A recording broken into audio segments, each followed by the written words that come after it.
doutor Felipe Chiarello, que vem para a sua participação na Semana de Direito da Unimar, a Universidade de Marília, é o nosso convidado aqui no estúdio. Agora ele vai falar, o tema é atualíssimo: liberdade de imprensa, comunicação e censura no Brasil. E aí, doutor? Bom, Henrique, bom, primeiro é o tema da minha vida. Eu trabalhei um aspecto sobre isso na minha dissertação de mestrado, que foram os símbolos nacionais da liberdade de expressão, e aí eu trabalhei algumas questões da censura dentro disso. Depois eu fui para o doutorado e trabalhei a ética médica em face da liberdade de expressão, comunicação e sigilo profissional. Então, e aí desde a formatura advoguei nessa área. Então, eu já advoguei para emissoras de TV, editoras de revistas, e sempre pude ver que o Brasil oscilou entre tempos de maior abertura e menor abertura. O Brasil, recentemente, nos últimos 10 anos, ou seja, não é uma questão governamental, é uma questão cultural, nos últimos 10 anos o Brasil caiu várias posições no ranking mundial da liberdade de imprensa. Um ranking, inclusive, promovido por uma instituição, aproveitar que o Radai está aqui, uma instituição francesa, numa ONG francesa chamada Repórteres Sem Fronteiras. E eles fazem um ranking mundial. E como é que eles tabulam esse ranking? Que eles veem quantos jornalistas foram censurados, ou por sentença judicial, ou por uma questão econômica, ou por uma linha editorial, ou até ameaças, jornalistas que foram assassinados, jornalistas que foram agredidos, e verificam como os países trabalham essa questão. O Brasil caiu para baixo de países como Haiti, que ele inclusive prestou, a gente estava falando sobre migração, né, Eduardo?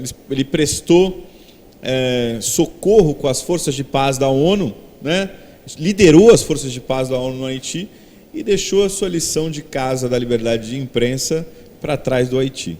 E o que tem que ser feito para que o país volte a avançar desse tema, doutor? Bom, nós temos uma experiência muito interessante, hein, com a questão da autorregulação, por exemplo, do CONAR. O CONAR tem uma autorregulação ali, e as empresas do meio de propaganda e marketing, elas têm um pacto. Se tem alguma propaganda que foi exacerbada, por exemplo, de uma marca de cerveja, eles têm um pacto de retirar assim que há a decisão administrativa do CONAR, eles retiram essa questão de pauta. A ANJ, dentro do Código de Ética dela, a Associação Nacional, ela tem uma discussão muito interessante de privilegiar a liberdade de expressão jornalística, e aí você começa a verificar todos os meios de comunicação, que foi aquilo que você falou no bloco passado. Nós temos que analisar, de acordo com cada meio de comunicação, qual o aspecto que a gente vai dar. Eu, por exemplo, tenho uma pesquisa muito grande com o Facebook. O Facebook tem um patrocínio lá no Mackenzie, ele já aportou mais de R$1 milhão na pesquisa do Mackenzie sobre fake news e direito eleitoral. Não sei se vocês sabem, o Facebook é a instituição mais processada em ano eleitoral, mais do que partidos políticos, mais do que pessoas jurídicas e físicas. Então, alguma coisa está errada no Brasil. Então, o Facebook fez esse investimento para que a gente pudesse rediscutir o papel das fake news. E vou dizer mais uma coisa, Henrique. Nós temos um problema grande com aquele aplicativo do WhatsApp. No começo da pesquisa, a gente achou que as fake news nascessem de robôs, na sua grande maioria. Nós saímos da pesquisa com isso. E a gente descobriu que não são os robôs que disseminam a maior parte das fake news no Brasil. São aquelas tias que passam as mensagens pelo WhatsApp sem checar.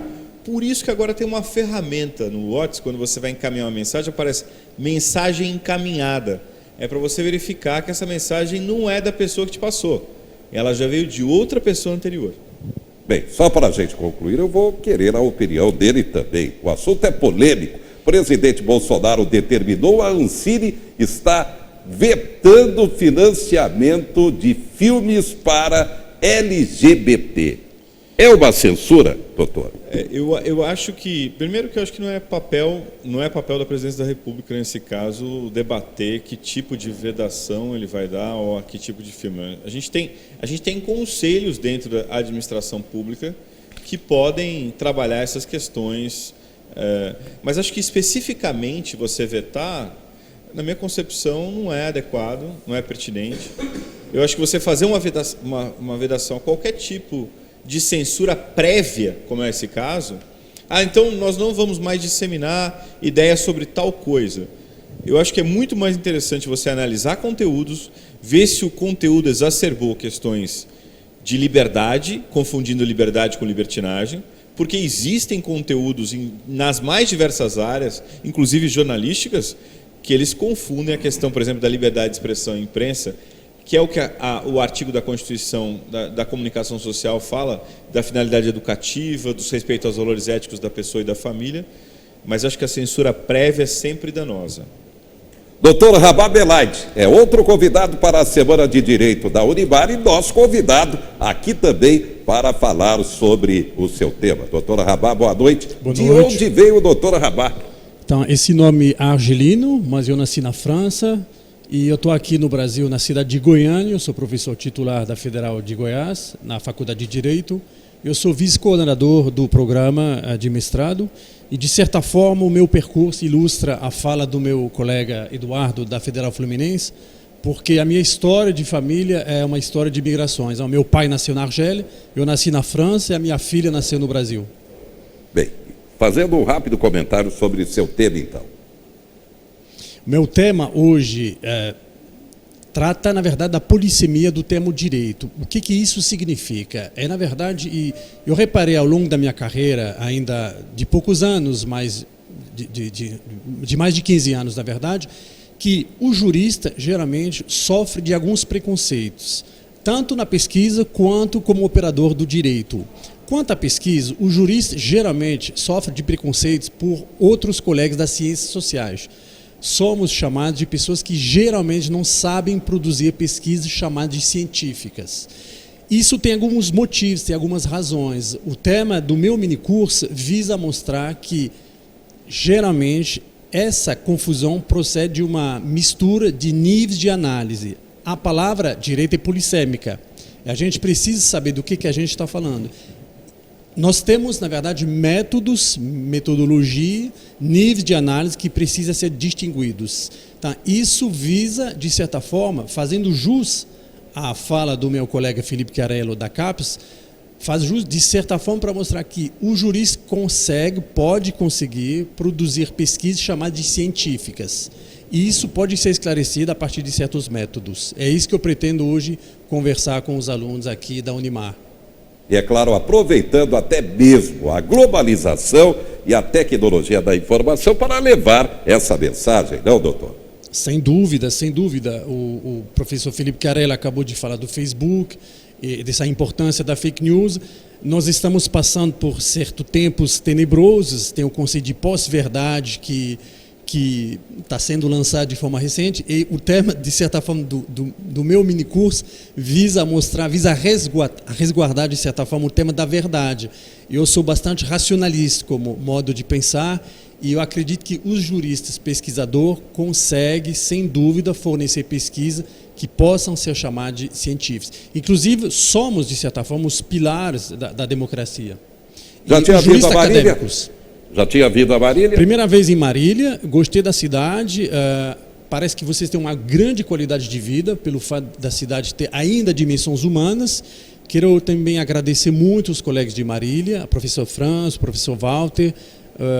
Hoje visitamos o campus, ficamos impressionados com as instalações da Unimar, estamos sendo muito bem recebidos aqui. Muito bem. Obrigado, doutor Rabá, doutor Felipe, doutor Eduardo, eles convidados para a Semana de Direito da Unimar e nossos convidados aqui no estúdio. E a gente volta a falar sobre economia. O planejamento é essencial para você investir bem e corretamente o seu dinheiro. Confira. É preciso fazer as contas. A economia está estagnada. O desemprego é alto. Os juros estão em queda. Variáveis que pesam na hora de decidir como investir o dinheiro guardado. É o caso do Gabriel. Como já acumulou dívidas, aprendeu a controlar o dinheiro e hoje guarda uma parte do salário todo mês. Agora, pensa em investir, mas tem muitas dúvidas. É muito difícil, né, você conciliar, conseguir as informações, juntar um dinheiro para que seja investido aí de uma maneira correta, né, e fazer com que ele comece a trabalhar para a gente, né.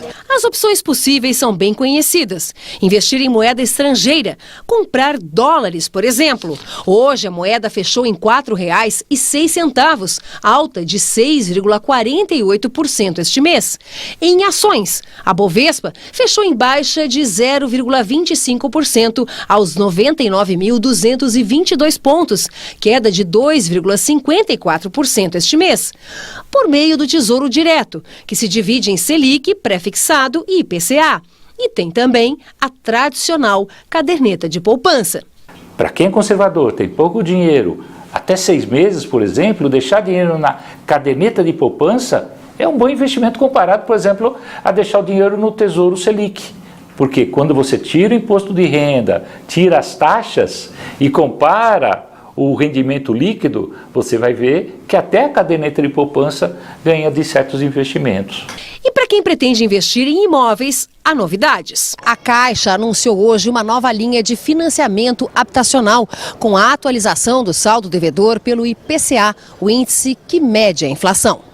Na medida, o IPCA substitui a taxa referencial, até agora cobrada nos financiamentos. Hoje, a taxa de financiamento habitacional da Caixa Econômica Federal varia de 8,75% a 9,75%, mais taxa referencial, que está zerada. A taxa da nova linha varia de 2,95% a 4,95% ao ano, mais inflação. A ideia do governo é aumentar a oferta de crédito e atrair investidores com juros mais baixos. No segundo trimestre deste ano, a proporção de pessoas que compraram imóvel para investir atingiu o menor nível desde 2014. No último ano, 67% dos imóveis foram comprados para moradia própria e 33% com a intenção de usar a casa ou apartamento para investir. A intenção de compra também caiu, é a menor dos últimos 5 anos. A maioria dos investidores considera alto o valor dos imóveis. Comprar um imóvel é uma decisão talvez a mais importante na vida das famílias e dos investidores também, uma vez que você tem que mobilizar uma parcela bastante grande do capital numa vez só. Tá aí, é preciso atenção, planejamento. Mais uma vez, uma dica importante para você que consegue ser um privilegiado no momento. Ter algum dinheiro para investir. Vem aí muito dinheiro, hein? FGTS, PIS, PASEP, está saindo também a restituição do imposto de renda. Planejamento, seja onde for o seu investimento para depois você não se arrepender. Destaques do momento. Macron pede urgência sobre a Amazônia ao G7. Essa é a imagem que o Brasil está passando lá para fora sobre o momento da floresta amazônica. Arde em chamas. É do Brasil, mas é claro, é para o meio ambiente do mundo. E os países estão preocupados. E justamente no governo Bolsonaro essa polêmica toda. Agora, Macron pede urgência sobre a Amazônia ao G7. E agora? Isso vai interferir, inclusive economicamente, Brasil no próprio Mercosul com a União Econômica Europeia. Está complicada a situação de Bolsonaro e péssima a imagem para o Brasil lá fora. Tanto é que a Alemanha e Noruega já suspenderam a ajuda de milhões para a ajuda na preservação da Amazônia. Situação realmente complicada. Supremo Tribunal Federal tem maioria contra estados cortarem salários. Grupo pede veto, atenção, com relação ao projeto da autoridade. A Câmara aprova projeto que permite posse de arma em toda a propriedade rural. Senado aprova medida provisória da liberdade econômica e retira trechos sobre o trabalho aos domingos. A Câmara vai criar comissão para acompanhamento das queimadas, não apenas na Amazônia, mas em todo o Brasil. Realmente está havendo infração grave com relação ao meio ambiente, inclusive aqui em Marília. Está aí, queimada a todo momento. Mas 2 casos de sarampo confirmados em Marília. Marília passa a ter 7 casos da doença. Também 1 caso confirmado em Garça. Produção da indústria cresce, mas estoque atinge o maior nível desde a greve dos caminhoneiros. É que está faltando dinheiro para o consumo. A indústria não vende, o comércio, então, muito menos, não vende, não encomenda, tudo para a economia estagnada. Daqui a pouco, psiquiatra, psicanalista Edival Perrine vem a Marília neste final de semana, neste sábado, para a importante palestra. E o evento realmente valorizando a cultura, a arte. Mostra Internacional do Teatro que Marília vai sediar. Já, já.